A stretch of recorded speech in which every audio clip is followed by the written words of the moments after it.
अस्सलाम वालेकुम। क्या पता इन मसाइल, इन परेशानियों का हल सिर्फ सब्र हो। सब्र का मतलब बर्दाश्त नहीं है, सब्र एहसान वाला मामला है। सब्र ये नहीं तुम मुसीबतें और मुश्किलात को बर्दाश्त करते करते इस हद को पहुंच जाओ, एक वक्त आए मज़ीद बर्दाश्त करने की हिम्मत ना रहे और तुम फट जाओ। बिल्कुल ऐसे ही जैसे एक गुब्बारे में मुसलसल हवा भरी जाए, वो फट जाता है।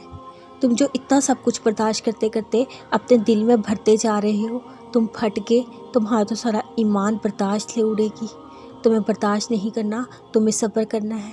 सब्र जमा करने वाली चीज़ है ही नहीं, फिर सब्र क्या है? सब्र ये है तुम गवारे में हवा भरते जाओ लेकिन गुब्बारा ना फटे। लेकिन तुम सोच रहे हो ऐसा कैसे हो सकता है, ये तो साइंस के असूलों के ख़िलाफ़ बात है, इसका हकीकत से कोई ताल्लुक़ ही नहीं। ये सब कैसे हो सकता है?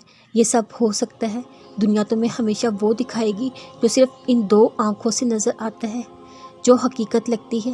लेकिन तुम जानते हो ना, अल्लाह ने कहा है दुनिया सिर्फ धोखा है। हकीकत तो दरअसल पर्दे के पीछे है, गैब के पर्दे के पीछे। तुम्हें इस धोखे पर यकीन नहीं करना, तुम्हें अपने गुब्बारे को ऐसे भरना है वो फट ही ना सके।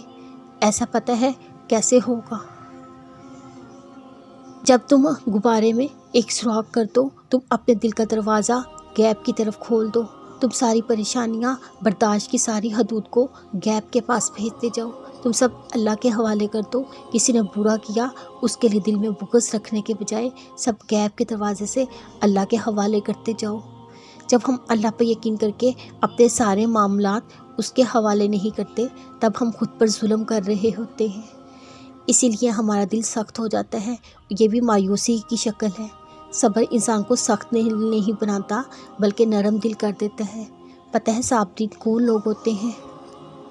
वो जो हर कदम उठाने से पहले, हर मुसीबत पर रिएक्ट करने से पहले, हर बुरे रवैये का जवाब देने से पहले सोचते हैं, जो फ़ौरन रिएक्ट नहीं कर देते, अपने रिएक्शन को रिफ्लेक्स नहीं बना लेते, जो शैतान की तरह जल्दबाजी नहीं करते, बल्कि वो सोचते हैं ये सब क्या हो रहा है, क्यों हो रहा है। अगर समझ नहीं आ रही क्यों हो रहा है, तो अल्लाह से मदद मांग ली जाए। अल्लाह से मदद सिर्फ दो तरीक़ों से मांगी जा सकती है, सब्र और नमाज से मदद हासिल करो। इन दो के बगैर तुम कभी अल्लाह की मदद हासिल नहीं कर सकोगे।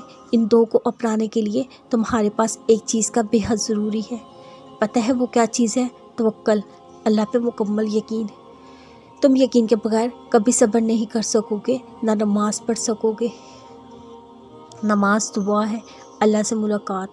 अल्लाह से मुलाकात के लिए तुम्हें गैब पर हर सूरत यकीन करना पड़ेगा, इंशाअल्लाह।